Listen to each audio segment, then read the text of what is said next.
Hello friends, welcome to our study YouTube channel Trivedi online classes. आप हमारे video को अधिक से अधिक लाइक करें, शेयर करें, सब्सक्राइब करें और बेल आइकन पर क्लिक करें, जिससे आपको हमारा नेक्स्ट वीडियो ईजिली तरीके से प्राप्त हो जाए। आज हम हाइट एंड डिस्टेंस चैप्टर पढ़ेंगे, ऊंचाई और दूरी की सरल समस्याएं। हाइट एंड डिस्टेंस के अंदर हमारे जो है इसमें एक तो एंगल ऑफ हमारा एलिवेशन बनता है, एक एंगल ऑफ डिप्रेशन बनता है।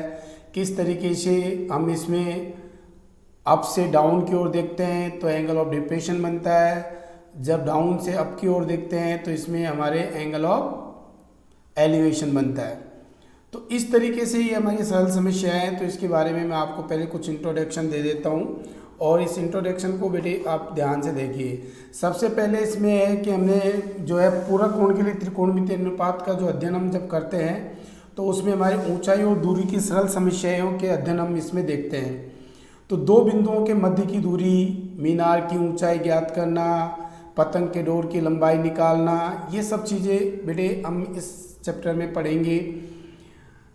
और नदी की चौड़ाई, रिवर की जो ब्रेथ है वो किस तरीके से फाइंड की जाती है, वो अपन इसके अंदर अध्ययन करेंगे। तो ये सारी चीज़ें इसकी चैप्टर में हम करेंगे। पहला आपका है दृष्टि रेखा, लाइन ऑफ साइट। ये क्या होता है बेटा? प्रेक्षक की आंख से प्रेक्षक द्वारा देखी गई वस्तु को मिलाने वाली रेखा को हम दृष्टि रेखा कहते हैं। अर्थात जब हम वस्तु को देखते हैं तो हमारी आंख और वस्तु को जोड़ने वाली रेखा को हम दृष्टि रेखा कहते हैं। जैसे इसके अंदर बेटे क्या होता है कि इसमें हम जैसे नीचे से जब हम किसी रेखा को ऊपर की ओर देखते हैं, मान लीजिए ऊपर कोई वस्तु रखी हुई है, उस वस्तु को आप देख रहे हो, अपनी आंख से नीचे से देख रहे हो, ठीक है, तो वो दृष्टि रेखा होती है। ठीक है, वो किसके साथ में? क्षैतिज के साथ में जब वो दृष्टि रेखा मिलती है, क्या क्षैतिज के साथ में जब कोई लाइन मिलती है तो वो क्या कहलाती है? दृष्टि रेखा कहलाती है। उसको जोड़ने वाली लाइन को हम दृष्टि रेखा कहते हैं। तो क्षैतिज वाली जो लाइन होती है, जो क्षैतिज की लाइन होती है, क्षैतिज की जो लाइन होती है आपकी, इस लाइन को जो है कोई एक अलग से कोई लाइन, एक अलग से लाइन जोड़ती है तो वो आपका जो है दृष्टि रेखा कहलाता है। ठीक है, तो ये आपके समझ में आ गया होगा किस तरीके से दृष्टि रेखा जो होती है उसको अपन कैसे देखते हैं। और नेक्स्ट जो है आपका किस तरीके से इसको अपन अध्ययन करेंगे, अब आगे का आप देखिए इजीली तरीके से।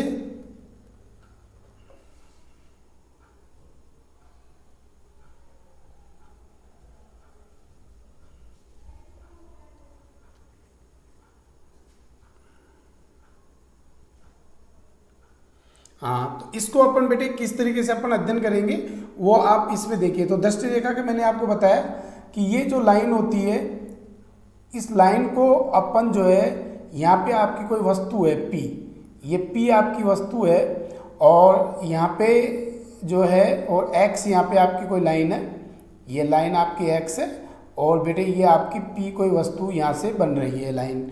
ठीक है, और आप जो है इस जगह से आप देख रहे हो, ये आप 0 पॉइंट जो है ये आपका एंगल है, तो एक्स ओ पी, तो जो एंगल एक्स ओ पी जो है ये आपका जो बन रहा है एंगल, ये क्या बन रहा है? आपका दृष्टि रेखा वाला एंगल बन रहा है ये इधर की ओर। ठीक है, अब नेक्स्ट जो है आपका, नेक्स्ट आपका आता है उन्नयन कोण। उन्नयन कोण क्या होता है कि जब हम किसी वस्तु को नीचे से ऊपर की ओर देखते हैं, यदि कोई वस्तु आंख से ऊपर हो, ठीक है, तो दृष्टि रेखा क्षैतिज के साथ जो कोण बनाती है उसे हम एंगल ऑफ एलिवेशन कहते हैं। हिंदी में इसे हम एंगल ऑफ,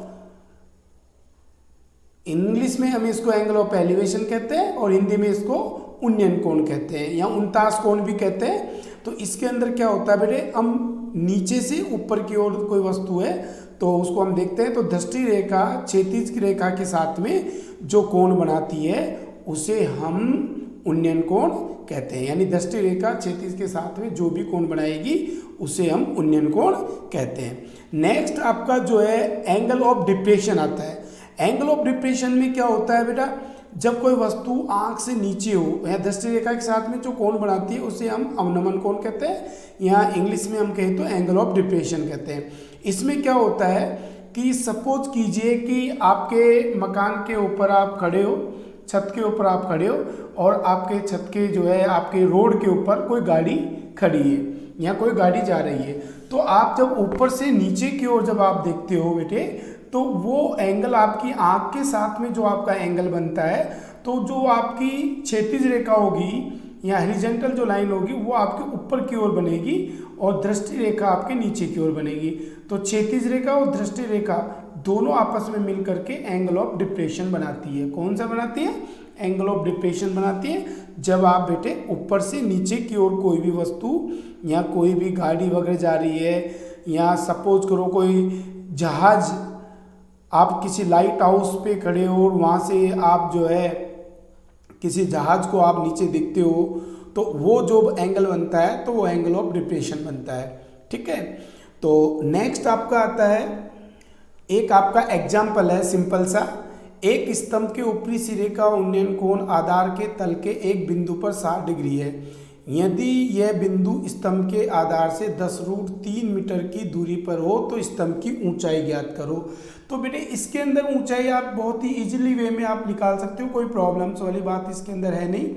इसमें आपको क्या करना है, इसके अंदर आपको क्या करना है, ये एंगल ऑफ आपका, ये आपकी एक लाइन आपकी सीधी सी आपकी एक लाइन आ जाती है, आपकी एक लाइन है। तो ये लाइन जो है आपकी जो है बेटे, ये आपके जो है एंगल ऑफ, ये आपके 60 डिग्री का आपका एंगल है बना रही है। कितने डिग्री का एंगल बन रहा है बेटे? ये 60 डिग्री का आपका एंगल बन रहा है। और ये आपका आपने 60 डिग्री आपने यहाँ लिख दिया। ये आपका जो है एक तो लाइन आपकी हो गई ए, ये आपकी लाइन हो गई बी, और ये आपकी लाइन हो गई सी। ये आपका सी हो गया। और ये 10√3 आपकी ये डिस्टेंस दे रखी है, बी सी की जो डिस्टेंस है बेटे वो 10√3 है। तो आपको बेटे इंग्लिश में तो आपको मैंने एक पहले फॉर्मूला बताया था सिंपल सी, पीले बेटा पीले हरी हरी बोतल। ये अपने इंग्लिश मीडियम वालों के लिए, पाकिस्तान भूखा प्यासा, हिंदुस्तान हरा भरा। ठीक है, अपने हिंदी मीडियम में हम बोलते हैं लाल बटे कक्का, लाल बटे कक्का। बेटे हमेशा आप ध्यान में रखना कि जब आपको बेस दे करके और आपसे हाइट पूछे, बेस देके और आपको हाइट पूछ रखी है, तो आपको मालूम है कि tan थीटा के अंदर आपका क्या होता है बेटे? tan theta equal to P/B होता है, या अपन ये कहें तो L/A होता है। तो हमेशा याद रखने की बात है कि कभी भी परपेंडिकुलर देके बेस पूछे या बेस देके परपेंडिकुलर पूछे, या हिंदी में कहे तो हम लंब देके आधार पूछे या आधार देके लंब पूछे, तो हमेशा आपको tan थीटा काम में लेना है। ठीक है, तो इसके अंदर बेटे आपके क्या हो जाएगा, आप अब इसमें हमको मालूम चल रहा है कि परपेंडिकुलर देके बेस पूछ रहा है या लंब देके आधार पूछ रहा है। तो लंब देके जब भी हम आधार पूछते हैं तो इसके अंदर अपना tan थीटा लगता है। अब इसमें बेटे हमारे tan थीटा की वैल्यू कितनी दे रखी है, यह बिंदु स्तंभ के आधार बिंदु से 10√3 मीटर की दूरी पर है। तो tan की जो वैल्यू है हमारी दे रखी है tan 60 degree equal to perpendicular हमको ज्ञात करना है AB/BC। AB की जो वैल्यू है वो हमको फाइंड करनी है और BC की वैल्यू यहाँ पे 10√3 है।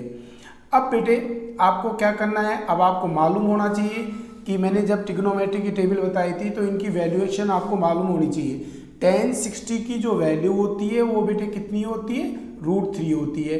तो tan 60 की वैल्यू आपकी √3 इक्वल टू AB/tan√3। यह बेटे आपको मालूम होना चाहिए।